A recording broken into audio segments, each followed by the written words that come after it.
She is a digital marketing specialist who can spin the meanest website around. And he's host of the TV show Buzz, which features nonprofit organizations receiving marketing makeovers.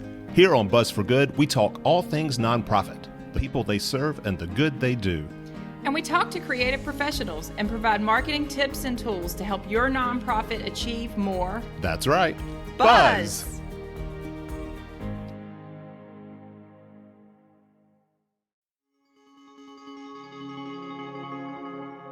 Greetings, everybody, and welcome to Buzz for Good, where we talk all things nonprofit, the people they serve and the good they do. And we are in the month of February, which means Black History Month. So on today's show, I want to revisit 3 nonprofit conversations that we shared here on Buzz for Good with over the last year that highlight 3 distinct yet common experiences involving Black Americans that really tell more than just Black history, but the history of all Americans in our United States. I am Michael Hemphill, creator and host of both this radio show and the TV show Buzz that airs on Blue Ridge PBS and on our YouTube channel at Buzz for Good, where we feature all the great work that nonprofit organizations do, and we provide them with pro bono marketing resources through the creative professionals affiliated with the American Advertising Federation of Roanoke. And you can stay connected with us throughout the week and watch all of our past TV shows, as well as listen to our previous radio shows on our website, buzzforgood.com. That's buzz, B-U-Z-Z, 4good.com, as well as our social media channels, Facebook, Instagram, LinkedIn, TikTok, and YouTube, all at Buzz for Good. A quick shout out to our sponsors, Freedom First Credit Union, where people bank for good, freedomfirst.com, the Roanoke Cultural Endowment, seeking to establish a long-term funding solution for arts and cultural organizations in Roanoke, roanokeculturalendowment.org, and our good friends at Partners in Financial Planning, a Southwest Virginia-based financial management firm, partnersinfinancialplanning.com. For this Black History Month show, I want to feature 3 moments in our nation's history in which Black Americans have had to struggle against and overcome institutional racism and social inequality. The first is a short clip from our 2-part episode of Buzz, our TV show that featured the Christiansburg Institute, and we got a recent opportunity to revisit that episode at a special watch party at the Grandin Theater that was part watch party, part fundraiser for the Christiansburg Institute, which was founded in 1866, a year after the Civil War ended, as one of the first schools for recently freed slaves in Virginia. It operated over 100 years, educating thousands of Black Americans from all over the East Coast. Booker T. Washington was its superintendent for about 20 of those years, a wonderful institution until it was closed by the powers that be when school integration finally took hold. In the years after its closing, most of its land was sold off, about 180 acres of its original 185-acre parcel. Almost all of its buildings were torn down. All that remains is one building on just a 4-acre lot. And the nonprofit Christiansburg Institute Incorporated now exists to promote social justice and cultural preservation. And they're striving to raise funds to restore that one building in Christiansburg, Virginia. There's actually a $1 million appropriation bill in the General Assembly right now that's being debated, which would begin the revitalization process, but a whole lot more needs to be done. And here from our TV show Buzz on the Christiansburg Institute is the executive director, Chris Sanchez, talking about the ongoing struggle that Black nonprofits like Christiansburg Institute, or CI, face. So there's legislative reasons that we know why CI closed. I think, to put it just truthfully and simply, I just don't think people cared. I just think there was a lack of value, a lack of appreciation for Black culture and Black life and Black history and the achievements of Black people that have been happening for a full century. Right here, we're largely ignored. And today we still continue to fight and challenge that narrative. So the inequity is very clear. If anyone wants to come to us and say, what is the longest lasting physical indication of slavery in Jim Crow South and racism, it is the under-preservation and under-resourcing of Black history, period. People need to be asking Black people, what do you need and how can we support that? And I think what's really key there is most often we find people who want to lead alongside us. But in this work, we believe that those who are closest to the issues tend to know the solution, right? Those who are most directly affected. So what we need people to do is oh man, Black Lives Matter, anti-racism, what do we do? This legacy of Jim Crow and slavery. Well, I work with folks who lived during Jim Crow, and those folks still have dreams and desires and aspirations, right? And my generation too, we have dreams and desires and aspirations. So I think people need to look locally, look grassroots, and go, okay, where are Black people moving in Montgomery County, and what needs are they articulating? And have I asked, or have I just assumed to know, right? I think that's extremely, extremely important right now. The best thing any advocate and ally can do, right, is to redirect resources to Black-led movements, right? And we don't need the leadership. We need the resources and for you to trust our leadership, because we have the leaders, man. You know, we have the leaders, man. These are people who are deeply, deeply invested in this community. Long before people were talking about anti-racism and talking about Christian Brick Institute, the elders have been here doing that, right? So I think there's like a sense of like duty. I think there's a sense of a commitment to honoring those who came before us, and then challenging these systems that prevented us from growing in the past, which are still active today, so we can make sure we don't repeat those same mistakes, right? And we can build together, and we actually can envision a real, actual, better Montgomery County that does meaningfully preserve and respect and affirm all of its history, not just the Confederacy and not just the one side of the Civil War we often are told, right? And CI is in that narrative. CI is a 100-year model of Black life. It is state history, right? We need the people to understand that and to come behind that and start saying that with us, right? That is where we see people power and grassroots organizing. So I would just highly encourage you to go to our website, buzzforgood.com, and watch for yourself this special 2-part episode that we did on the Christian Brick Institute, a remarkable chapter in not only Montgomery County's history, Virginia's history, but our country's history, that you will be impacted and hopefully empowered this Black History Month. The next historical moment that I want to focus on today's Buzz for Good show, which is highlighting Black History Month, is World War II and the famed Tuskegee Airmen. Back in January, the Harrison Museum of African American Culture in Roanoke hosted Gordon Smith, an expert on the African American fighter group for which his father, Luther Smith, served as a pilot during World War II. Gordon Smith's day job is executive director of the commercial banking group at J.P. Morgan Chase in New York City, so I began our conversation asking him how a banker became a nationally known historian of the Tuskegee Airmen. So very fair question, Michael.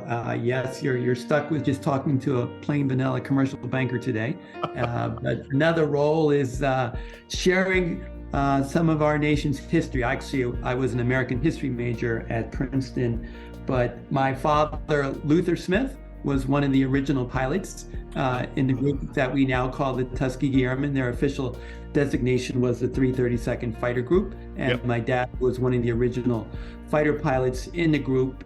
He flew 133 combat missions, so as you can appreciate, having flown that many missions, he had a lot of stories, a lot of information to provide, and over the years, it's been my pleasure and privilege to be invited to various venues around the country to share some of that history. I'll go into a little bit more detail during my presentation about what the training was like at Tuskegee. I take them through a typical day as a fighter pilot. I will expand a little bit more about my dad's last mission, which is, as you got a little teaser on, is a real heart stopper. And then I just share some of the challenges that he and all the airmen faced once they returned, because here they were extraordinary fighter pilots. Those that wanted to pursue a career in commercial aviation were not allowed to. The U.S. Airlines wouldn't hire any of them. So here they had this extraordinary record, and yet the commercial airlines wouldn't hire them.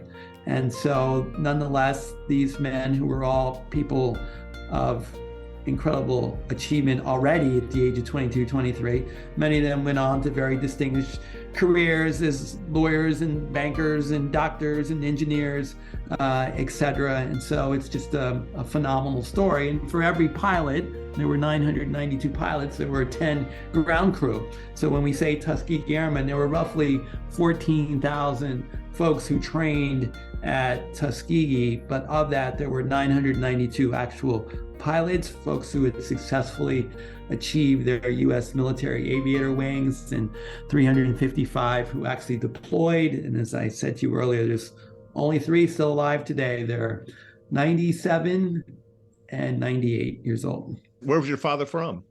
My father was originally from Des Moines, Iowa. Okay. And so came to Tuskegee for the program. Right. So just to give a little bit of background, as you and your viewers listeners may or may not be aware, prior to the start of World War II, the U.S. military forces were segregated. And not only were they segregated, but at the time, in the 1920s and 30s, as aviation was starting to develop as a branch of the military, African Americans were not permitted to fly aircraft in the United States military. So we kind of go back in history, you think that, well, wow, that's kind of silly to think. You think about the role that African Americans played in the Revolution and in the Civil War and in World War I, and the valuable contributions that they had. But yet, in the 1920s, our government had a formal policy that would not allow African Americans to become U.S. military aviators. So there was quite a obstacle if you were a young man growing up, an African American, and this was something that you wanted to pursue. There was really no pathway for that to happen. But as developments took place in Europe, and it looked increasingly likely that there was going to be a war, Congress passed what was called the Civilian Pilot Training Program, where the effort was made to start to train civilians to fly in the eventuality that they may need to become military pilots. And so that program was open to all. And so there were many African Americans who pursued learning how to fly in the civilian pilot training program. My father was one of them. So he actually had his pilot's license before the war began. He was born in 1920. So in 1940, he would have been 20 years old. So before the war broke out in 1941, he already had his pilot's license. And there was a lot of pressure that was put on the government by the African American press and Black religious leaders and union leaders, et cetera, to open up the U.S. military to allow African Americans to pursue becoming U.S. military aviators. So the government wasn't really thrilled about it, to say the least, but they eventually decided that they would allow African Americans to learn to train to become U.S. military aviators. And so that training took place at Tuskegee College in Tuskegee, Alabama. So hence the name, the Tuskegee Airmen, that we now know today. But at the time, they were not known as the Tuskegee Airmen. They were just African Americans who were trying to live out their own personal dreams of becoming U.S. military aviators. What had, just out of curiosity, what led your father to already have his pilot's license by the time real funny anecdotal story that you and your listeners may appreciate. So my father was one of 9 kids. His father was a Methodist minister. So as you can imagine, being one of 9 kids in the 1920s during the Depression, it was pretty modest upbringing, to say the least. And he had 3 brothers. And so he and one of his brothers, whose name Howard, were out walking in a field, and they found a $5 bill. And my father talked his brother Howard into taking that $5 and going to the airport in Des Moines to get an airplane ride. And so reluctantly, my father's brother agreed, And so off they went to the Des Moines airport, and they purchased a ticket. They could $5 only got one ticket. So my father's brother actually sat on my father's lap, and the pilot took them up for an airplane ride. And I think the pilot got a great kick out of seeing these two young Black boys going up for the first time. They had never been up close to an airplane before, and needless to say, this is the first time they've ever been in an airplane. I don't know how thrilled my Uncle Howard was about it, but for my dad, that was a life-changing moment. From that point on, his whole life was centered around aviation and learning to become a pilot. And I think the genesis, the interest probably began in 1927 when Charles Lindbergh flew across the Atlantic. That was a huge event, obviously, for everyone, but that really struck a chord with my father. And living in Des Moines, Iowa, thousands of miles away from the Atlantic, he could only imagine what that was like to fly an airplane over the Atlantic. And then when he had that opportunity to go up in the airplane, as I said to you, Michael, that sealed the proverbial deal. And from that moment on, he was really focused on a career in aviation. And so he started to walk to the airport every day after that initial flight. And there were various pilots and ground crew who noticed him and said, hey, kid, would you like to have a job here at the airport? And he was amazed because he was only 13 years old at the time. So what is it that you want me to do? And says, oh, you can help us fuel up the planes and you can clean the windshields, relatively menial type things. But that really sparked the interest. And then from that, they gave him additional responsibilities. So he had the opportunity to really learn all about airplanes and how they worked, et cetera. Wow. All from a found $5 bill. Found $5 bill in a field in Iowa. I said it's been my privilege and pleasure to just share the history of the group. Their accomplishments were extraordinary, particularly so when you take into account the obstacles that they had to overcome just to become military aviators, the training that they went through, because as I referenced earlier to you, Michael, the government wasn't all that wild about having Black military aviators. And so there was a formal quota system that was put in place. And so there were many, many cadet aviation candidates who were clearly qualified, but didn't make it through the program because the government just wasn't going to let everybody through that qualified. So they had to go through all that. And then the actual combat experiences that they faced in Italy as fighter escort pilots. Let me ask you this. I mean, what was the impact of the Tuskegee Airmen militarily overseas, and then I guess domestically here at home? So initially, so there were 4 fighter groups, 4 fighter squadrons, Michael, that were put together that formed the group. And the first group went over in the spring of 1943, and they weren't really doing much of consequence. They were initially stationed in North Africa, and they just really weren't getting a whole lot of action. And there was a lot of folks who never wanted them there to begin with to say, look, they were called, their designation was the 99th Fighter Squadron. And people were saying, look, the 99th isn't really doing anything. Their accomplishments are minimal.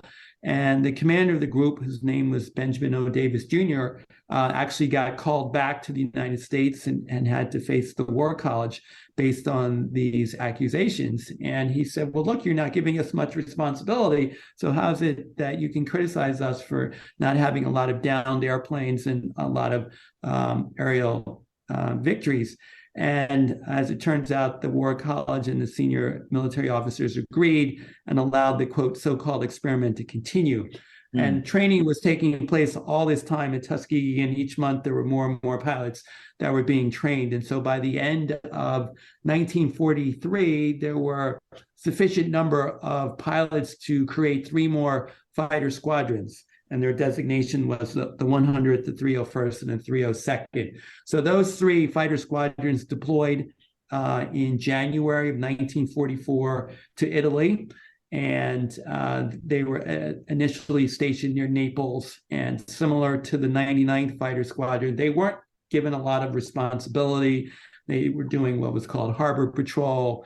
There were many missions that they would go on. They would never even see other German aircraft. So just not a lot was happening. But at the time, the American bombers were taking heavy losses as they were flying their daylight missions from Italy to Germany. And a new Air Force group was put together. It was called the 15th Air Force Group. And General Nathan Twining was head of the 15th. And he summoned Colonel Davis and asked him, "Are your boys ready to take on the mission of flying fighter escort?" And Colonel Davis famously responded, "My men are indeed ready to take on this responsibility." So at that point, which was in June of 1944, everything changed. And now they were going to be given frontline responsibility, Michael, to escort the U.S. bombers. So these were B-17s and B-24s that were part of the 15th Air Force Group stationed in the eastern part of Italy. And they were going to escort the bombers to Germany and back. And so now they were finally taking on a frontline, high-profile mission as fighter escort pilots. Well, the planes that they were getting, and the top plane at the time was the P-51 Mustang. And they were not getting brand new P-51 Mustangs. They were getting secondhand, hand-me-down planes from the other fighter groups. And as these planes were coming in to where the 332nd was stationed, which was in a little farming town in Italy called Ramitelli, as the planes were coming in the Ramitelli from the other fighter groups, they all had different markings. And the 332nd wanted their own marking. The only thing they had in abundance was red paint. So they took the red paint and painted the tails of their P-51 Mustangs bright red. Yep. So that bright red tail was pretty distinctive. And as they started to begin flying fighter escort in June of 1944, the bomber groups, all of whom were made up of white airmen and white pilots, had no idea that these were black fighter pilots that were escorting them. But it suddenly dawned on them, mission after mission, whenever they were being escorted by these red tail Mustangs, they always made it back. And unlike some of the other groups, the other essentially white fighter groups, where they would get to the rendezvous point and the fighter groups weren't there, or oftentimes what would happen is that the Germans would send in fighters as they approached Germany, and the fighter groups would then go chase the German fighters, but then there would be another group of German fighters coming up, and there would be no fighter escort, and the bombers would take heavy losses. And so Colonel Davis made it very clear to the pilots in the 332nd that their mission was to stay with the bombers. The whole way, you stay with the bombers. No one is authorized to go chasing after fighters just to improve their own record of kills unless authorized. And if anybody breaks formation and goes after a fighter without authorization, they will be court-martialed. Well, they were all in awe of Colonel Davis. Colonel Davis was the first African-American to have graduated from West Point in the 20th century. While he was there, he was given the silent treatment. He had the room by himself. No one talked to him other than to provide an order. And so they were all in awe of Colonel Davis. And he was a very impressive fellow. When he walked in the room, you knew he was there. And so when he provided this order to the men, they all understood that. And so they not only were highly trained, but just highly disciplined, and they listened to him. And so that was part of their success, that because of their discipline and training, they stayed with the bomber groups. And the bomber groups, as I said, really recognized that. And they began to get to the point where they didn't even want to go on the mission unless they were going to be escorted by the Red Tails. And as I said in the beginning, they had no idea that these were black pilots. And then they found out that they were black pilots. And again, as I started our talk this afternoon about the fact that the military was segregated, you know, here they were segregated. They didn't even know that there was a group of black fighter pilots. And now they were extolling the achievements and the accomplishments of the black fighter pilots. And as you and some of your listeners may be aware, Michael, the fighter pilots oftentimes would put the name of their wives or their girlfriends on the front of their planes. Well, Colonel Dave was put on the front of his plane by request. And that was because that's what all the bomber groups wanted. They wanted the 332nd to escort them. So there's just many, many stories of the white bomber pilots saying how the only reason they were alive was because of the red tails, and they became known also as the red tail angels because they the phenomenal flying capabilities that they had. And so their record of losses was extraordinarily low. There was a myth about that they had never lost a bomber, but that actually was not true upon further research of what was called missionaire crew reports. There were reports in the very early days in June and July of some bombers that were being escorted by the 332nd that were lost enemy fire, but it was pretty much in the beginning. And then as time wore on, even the Germans began to really respect the red tails. And my dad and others would comment about how they would be escorting the bombers and they'd see the German fighters come up. But as the German fighters got close enough to see the red tails on the Mustangs, they would peel off. They just did not want to take on the red tail Mustangs. And so that, as I said, was part of the reason why a lot of the bomber pilots referred to the 332nd as the red-tailed angels. Fascinating. Well, once again, here on Buzz for Good, joined by Gordon Smith, who is works in the financial industry in New York as the executive director of the commercial banking group for J.P. Morgan Chase Bank, but is also an expert on the Tuskegee Airmen. You provided just a fabulous summary of their impact on the war effort overseas, but talk about, what was their impact here at home, being the first? Yeah. So as I said, the military was segregated, but when you look at the accomplishments of what the Tuskegee Airmen, the 332nd Fighter Group, was able to achieve, and here they were flying high-performance fighter planes, putting out an unbelievable, unmatched record as fighter escort pilots. And so the concept that Blacks were not capable of being U.S. military aviators, were not capable of performing at the highest level in the most challenging roles, obviously was completely destroyed by the accomplishments of the Tuskegee Airmen. And so it was shortly after the war that President Truman signed Executive Order 9981, which then desegregated the U.S. military forces. But it was largely due to the extraordinary accomplishments of the Tuskegee Airmen that was able to come about. Share with us what happened to your father after World War II. Well, as I said, my dad flew 133 combat missions, which was a lot of missions. Unfortunately, they were not replacing the Black pilots at the normal rate, as they should have been. Michael, a tour of duty for a fighter pilot in World War II was 50 missions. And after 50 missions, you were able to go home. But they weren't replacing the Black pilots, so they had to keep on flying. So as you could see, at 133, he was almost on his third tour. And he, again, was loving the military, and he was thinking that, okay, my tour is going to be coming to an end pretty soon, and he thought he would go back to Tuskegee and serve as a training pilot and perhaps be sent over to Japan as the war continued in Asia. So that's what he was thinking. But on his last mission, which was on Friday, October 13th, 1944, it started off like any other typical mission, escorting bombers to Germany. And then on the way back, the pilots were given what was called targets of opportunity, able to pursue targets of opportunity. So once they had safely escorted the bombers back across the bomb line and the bombers were no longer in jeopardy of being attacked by German fighters, then the fighter pilots then could go after targets of opportunity, because again, the whole purpose was to destroy Germany's capability to maintain the capacity to fight. So they would go and strafe airfields and rail yards and anything that was connected to the German military. The pilots would go and attack. And so he, along with three other pilots, were seeking some targets of opportunity on their way back.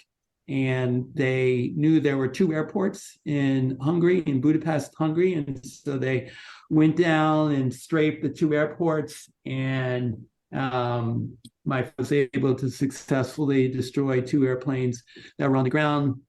And as they rose back up to altitude, he thought they were presumably headed back to Ramitelli. And as it turns out, 2 of the pilots said, no, let's go look for other targets of opportunities. So they went and strafed a rail yard. And then when they got back up to altitude, again, my father was thinking, okay, enough guys, let's go home. We're running out of fuel. But his wingman, unauthorized, went down and strafed the rail yard again. And so he was definitely breaking military protocol by taking an unauthorized run down the rail yard. But again, if you keep in mind, these guys are 22, 23, they all think they're going to live forever. And so the wingman went off, and so my father had to follow him down. So he noticed a train of rail cars, and he started to fire at the rail cars, but unbeknownst to him, one of the rail cars that he was firing at was full of ammunition, was a munitions car. So he blew it up, but he was so close to it at the time of the explosion, he was unable to fly around it. So he had to actually fly through the very explosion that he had created. And so as he went back up to altitude, his plane had caught on fire, the cockpit was blackened out, and the other 3 were saying, Smith, what happened? He said, I don't know, but I need your help. I can't see out of the cockpit. And so they said, Smith, you're leaking fuel. And he was looking at the fuel gauges, and he could see that one was completely empty and one was about to be empty. And he thought, okay, well, let me just switch to the last fuel tank that's available and see how far I can make it. And he said, Michael, as he switched to the empty fuel tank, it was like running into a wall. Well, what happened was he wasn't leaking fuel, he was leaking engine coolant, ethylene glycol. And as you can imagine, if you don't have any engine coolant, your engine's gonna catch on fire. And so that's what happened. And so he had to bail out of the flaming airplane.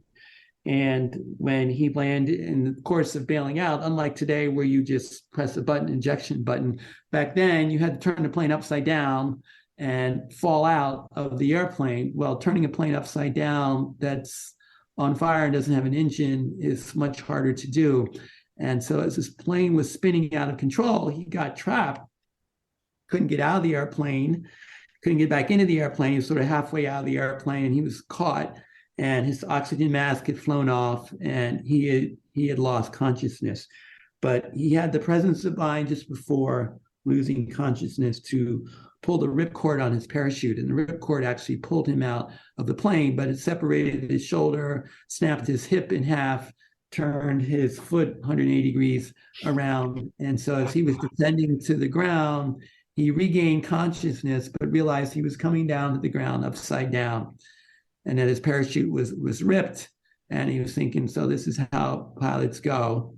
And he didn't think he was going to make it. Well, as fortune would have it, there was enough of the canopy of the parachute that had opened that it caught the top of a tree, which broke his fall. And so he landed in the tree. And then the Germans pulled him out of the tree, and he was put into a prisoner of war camp where he spent the last 8 months of the war, severely injured. He was in a full body cast. And it took 2 years of operations following the war for him to be fully healed. He returned to Iowa, got his degree in engineering, and went on to a 38-year career as an aerospace engineer with General Electric. Oh, wow. That was quite the cliffhanger story you were telling. I was waiting for that to be his final mission, the last day of his life, and he then goes on to live 38 years. One last question. Your presentation is called "The Legend of the Tuskegee Airmen." Why do you call it the legend? Are you trying to dispel some of the fact from fiction? Yeah, exactly. Again, as I told you, I was an American history major, so I'm one of those geeks that likes to deal with facts and figures and make sure that things are presented properly. And I think, Michael, maybe a lot of your listeners know a little bit about the Tuskegee Airmen, but not really clear Sure. about some of the details. Well, And I'm one of so, them. I'm right, I'm right. from Alabama, and I've Okay. always heard of, of course, the Tuskegee Institute, where Booker T. Washington Yep. helped found it and run it. And then, of course, the Tuskegee Airmen. But beyond that, and the fact that, they fought in World War II, and then the movie Red Tails, that's basically my knowledge of the Tuskegee Airmen. Right. So what I do when I have the privilege of speaking, Michael, is just talk about this history of the airmen and kind of dispel a little bit about some notions that people may have had about them and what they did, and just really kind of provide for the audience exactly what these extraordinary men were able to achieve, what they had to go through, the obstacles that they went through, as I shared earlier, just to become aviators, the obstacles they went through in training, what it was like as fighter pilots. And as I said, many of them had to fly well beyond the required tour of duty, the accomplishments that they were able to achieve, and the legacy that they have. There were 355 pilots, Michael, who deployed with the 332nd, actually flew in combat. There are only 3 left today. So there's just not a lot of opportunity for us to hear firsthand exactly what took place, what they did, what their accomplishments were, what their legacy has been. And so I always end my talks by saying this is part of our history. This is something that we can be very, very proud of. And so it's just as I've said before, my great pleasure and privilege to be able to talk about the Tuskegee Airmen. Once again, thank you for tuning in to today's Buzz for Good show highlighting Black History Month. I invite you to always stay connected to us through our website, buzzforgood.com, buzz, B-U-Z-Z, 4, good.com, as well as our social media channels, Facebook, Instagram, LinkedIn, YouTube, and TikTok, all at Buzz for Good. Thanks again to our sponsors, Freedom First Credit Union, the Roanoke Cultural Endowment, and Partners in Financial Planning. Now, from Black American experience in post-Civil War history and in World War II, we're going to fast forward to today and the conversation I had last June around Father's Day with Ryan Bell, who founded the Black Father Family Initiative here in Roanoke in partnership with the United Way of the Roanoke Valley. And so to conclude our Black History Month episode, here are highlights from my conversation with Ryan Bell and United Way of the Roanoke Valley President, Abby Hamilton.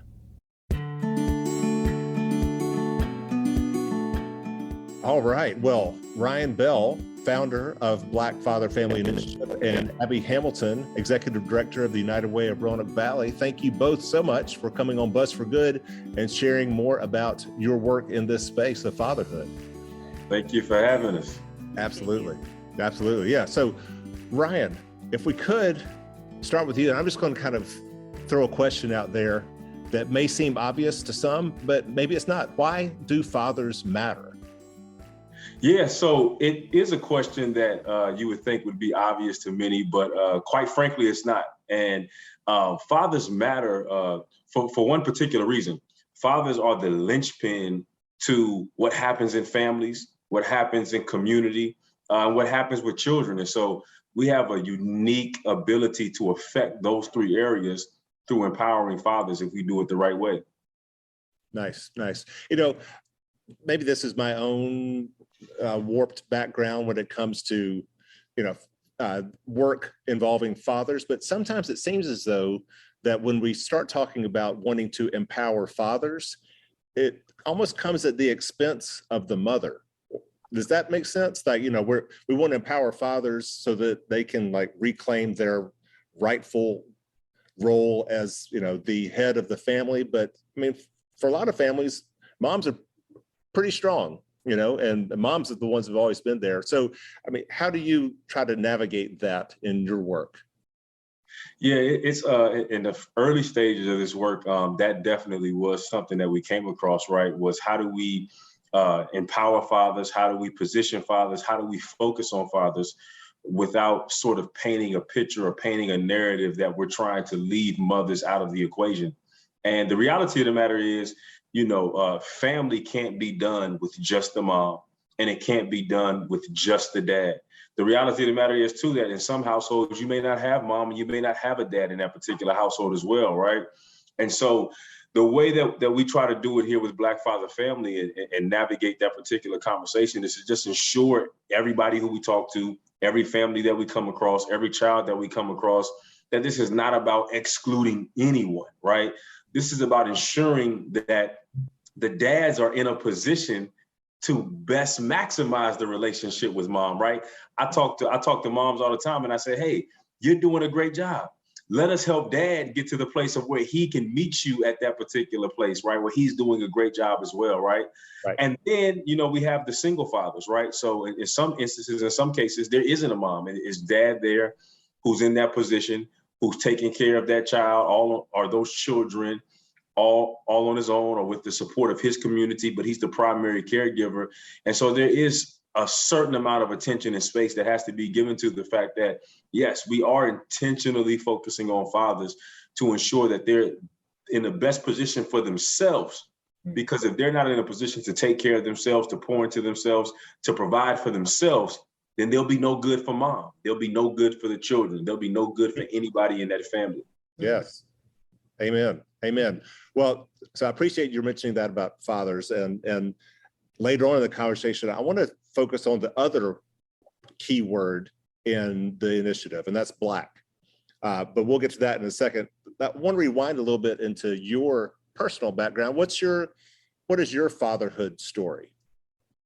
Yeah, so I like to explain my fatherhood story by first always giving honor and respect to my own father, Carlton Bell, and to my uncles, my many uncles, my dad's brothers and my mother's brother, who sort of painted my example of what fatherhood looks like, right? I tell people this story all the time. I just recently talked about legacy and what legacy truly means. And my parents got separated when I was fairly young, and I'm originally from Southern California, right? And my mom is from Virginia. And so we moved to Southwest Virginia when my parents got separated. My dad stayed in California for that summer period where all of his brothers, his sisters, his nieces, his nephews, his career, where he was the first Black principal in the county he was in over 100 years. Wow. And so he left all of that to come be in Southwest Virginia, in Roanoke, Virginia. And it was simply because this is where his children were, right? And so from that very moment, that has been the crux of what my fatherhood experience is, how I approach fatherhood, how I value fatherhood, right? My brother became a father. My younger brother became a father before me, right? He was a teen father, right? And so I got the opportunity to experience fatherhood even before I became a father through my niece, right? And then now at this particular stage in my life, I'm a father of four, right? Father of four. I have two 10-year-old girls, a 6-year-old boy, and now an 8-month-old little girl. And even that experience has been something new, right? I tell people I touch all areas of fatherhood because I said I have two 10-year-old girls. They're not twins, right? And so I'm a part of a blended family. And so I came into my marriage with 2 children. My wife came in with 1 child, and then we have a child together. So I've had the opportunity to experience fatherhood from the lens of being a child of separated parents. I've had the opportunity to experience fatherhood from the role of being a father figure to my niece. I've had the opportunity to experience fatherhood from that space of a biological father to your own children, and then also as a blended father to a young lady who isn't biologically mine, but for the last 4 or 5 years has been my child, just the same as all the rest.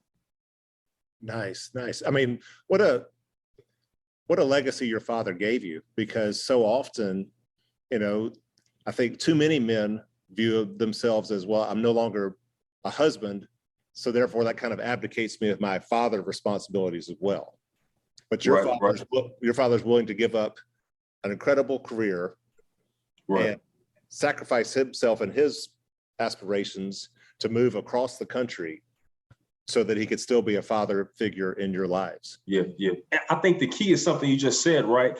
It's not necessarily, I think his perspective was different. I recently watched a talk by a guy by the name of Inky Johnson, and he talked about perspective, right?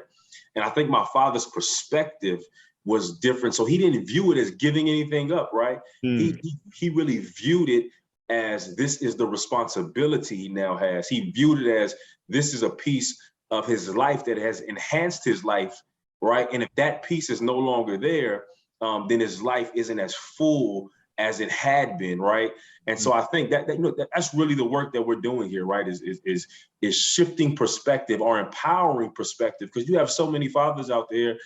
Contrary to popular belief, there are a whole lot of fathers who are my father, right? There are a whole lot of fathers who value fatherhood in that same way, who appreciate fatherhood in that same way, and who would have made and consistently and continually make the same decision that my father made. Beautifully put. Beautifully put. Yeah, we don't lift up fathers enough, or those who choose to continue their responsibilities. That's lovely. Once again, I'm talking with Ryan Bell, founder of the Black Father Family Initiative, along with Abby Hamilton, Executive Director of the United Way of Roanoke Valley, that houses the Black Father Family Initiative. And we're going to get to Abby in just a second. But I got one more question for Ryan moving into this. So why the Black piece of this? And I asked that not really directed at or having a negative connotation about that, but because I'm viewing it as here, a middle-aged white guy who's been a son and is now a father. Man, I could use a lot of help as well when it comes to fathering. So, so why the focus on Black? Yeah, so I'll answer the question by sort of explaining how the organization came to be, right? I had the opportunity a few years ago to work with a federally funded program that was housed out of a state body. And the work that we did was primarily focused on parents in general, mothers and fathers. And it was mainly focused around teen and young adult parents. But the work that we were doing, we had the opportunity to do some amazing work in the Roanoke Valley, which gave us the opportunity to go to different places like the Department of Human and Health Services, Department of Adolescent Health, all of these different institutions that work with families, and talk about the work that we were doing here in the Roanoke Valley. And in those conversations, consistently, the father across all race, all racial divides, all ages, the father wasn't spoke about necessarily in the greatest light, right? They were viewed to be absent. They were viewed to be unemotionally involved. They were viewed to be not present and active and engaged in the lives of their children. And then even more so when we started to have conversations around Black fathers, the data points that were shared increased substantially. The negative perceptions around the conversation that was being had around Black fathers increased substantially. And then when we begin to focus on some of the factors that cause fathers to not be present, we talk about mass incarceration, we talk about healthcare, we talk about all the different things that impact father involvement and disproportionately impact Black men in general. Just because of those things, it impacts Black fathers as well, right? And so for that particular reason is why we decided to focus on the Black father, right? How do we begin to empower the Black father or position the Black father in such a way that the Black community, that the Black family, that Black children who are affected by some of these societal ills that we see at a disproportionate rate, we have the opportunity to empower them through working with the fathers of those families. Is there a carryover effect for, working with Black fathers, Black families for the country as a whole? Yeah, I believe so. I think that, when it comes to education, when it comes to mass incarceration, when it comes to some of the community violence that we see, there's so many aspects of the work that is being done that has removed, for lack of a better term, removed the father from that equation, right? And some of it, I tell people this all the time, which sometimes is the most popular opinion. Some of it is done intentionally by society. There are certain mechanisms in place, certain institutions that have been put in place for this very reason, right? To shift perspective. There's one particular data point that I share with folks all the time where it talks about the number of children who are growing up in single parent households. And when they give this particular data point or they give this statistic, Black children rank the highest among children who are growing up in single parent households. What they fail to take into account is that the way they gather this number of single parent households is who lives in the house, not necessarily if you have a father who is actively present in seeing you, right? And so as great of a father as I view myself to be, I mentioned I'm in a co-parenting relationship. The two children of mine who live with their mothers primary most of the time of their life would be considered to be growing up in a single parent environment. Even though they see their daddy every day, via FaceTime, phone calls, they spend summers, weeks long here. They're here all of the time, right? But they would be viewed to be growing up in a single parent household. So I think there's a huge carryover effect just to how families view themselves, how children view themselves, and how society views Black men, how we humanize Black men through fatherhood as well. Yeah. Well said. Well said. All right. Well, once again, talking with Ryan Bell, founder of the Black Father Family Initiative, and Abby Hamilton, executive director of the United Way of Roanoke Valley, which houses the initiative. And Abby, let's turn the conversation to you for a little while. And how did you learn about this initiative that Ryan helped start here in Roanoke? You know, Ryan has been a friend for a while and a partner in a lot of the work that United Way has been doing to elevate families. And so Ryan and I go way back when he was still at the health department, and then when he was a figure and key leader over at Roanoke City Public Schools. I'm like, that's really how we got acquainted as community partners, because we shared in the work that the organizations he was associated with. And really that gave me a glimpse into Ryan, the person, and Ryan, the community leader. And, you know, hey, Michael, I'm like, I don't know about you. Every time I listen to Ryan, I get inspired. Yes. And so when there was an opportunity and he approached us and he was trying to formalize really BFF and move further his vision and his plans to really grow it and grow it to scale. I mean, we as an organization were among the first to say, hey, let us help you with that. And it would be an honor for us to be able to help incubate the work that you want to do as part of our own commitment, A, to families and families to be successful. And number two, as part of our commitment to support minority leaders, especially small growing nonprofits, to make their dreams happen in their communities and to build the capacity of our community leaders. And so it just, I think the stars aligned very beautifully, and I'm happy that our paths crossed and things worked out. And it is, again, an incredible honor that we get to support this work and that we get to be inspired by Ryan's vision and Ryan's leadership every single day. Once again, I'm talking with Abby Hamilton, Executive Director of the United Way of Roanoke Valley, and Ryan Bell, founder of Black Father Family Initiative. Months ago, we had one of our conversations here on this show, and you were sharing with me the tale of two cities. Mm-hmm. And then here in, old Roanoke, Virginia, depending on where you were born, and sometimes like within, I think, 5 miles of each other. Yes. If you that 5 mile difference in just where you were born has lifelong consequences for you. How old you are when you are expected to die, your income level, your education, the quality of life, housing, on and on and on. Yeah, the tale of two cities is always an interesting conversation, an interesting topic to have. You know, when I first heard that Roanoke was one of the most segregated cities in the nation, a city that I grew up in, it really took me back.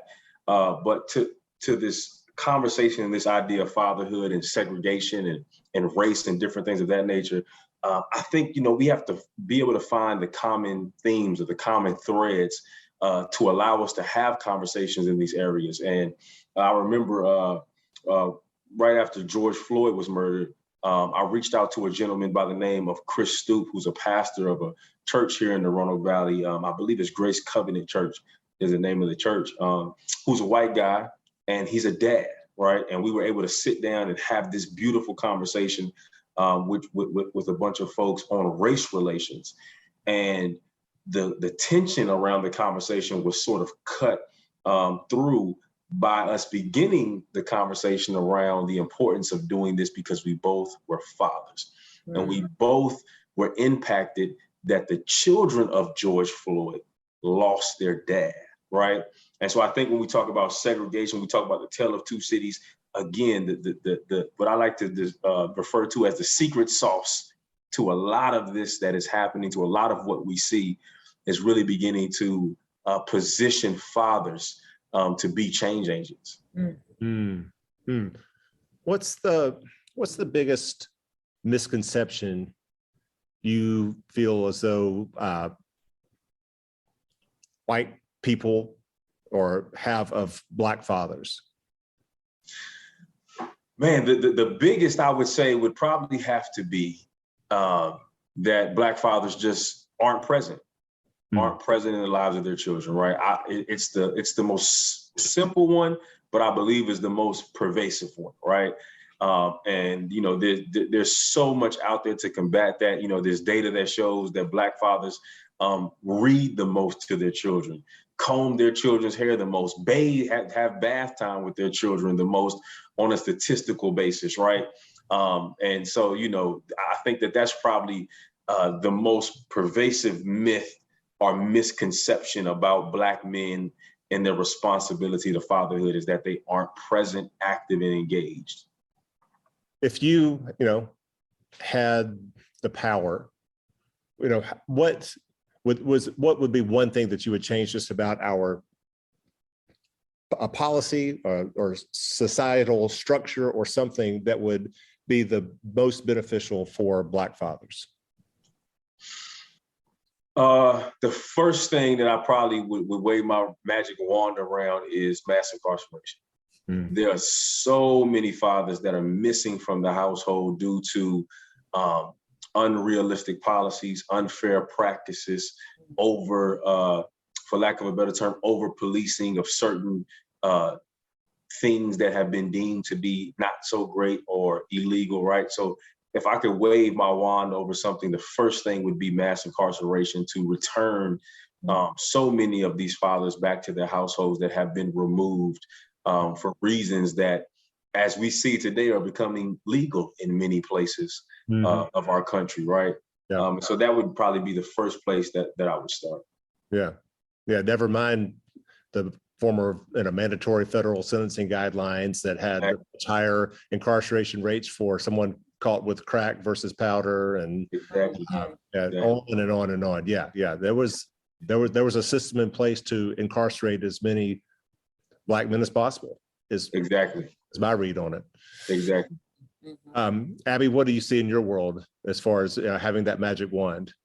Wow. To me, it's about access to capital and also providing the resources for families once they are part of and outside the incarceration, the jail system, for them to be able to be active in their families' lives and have the ability to secure family sustaining employment and be able not just to provide basic needs and get by, but also to be able to build assets, have their own home, run their own business, go to school if they want to, have advanced degrees if they wanted to, and having a plethora of really networked supports to make that easy for families to get from one place and up the rung of the ladder. Yes.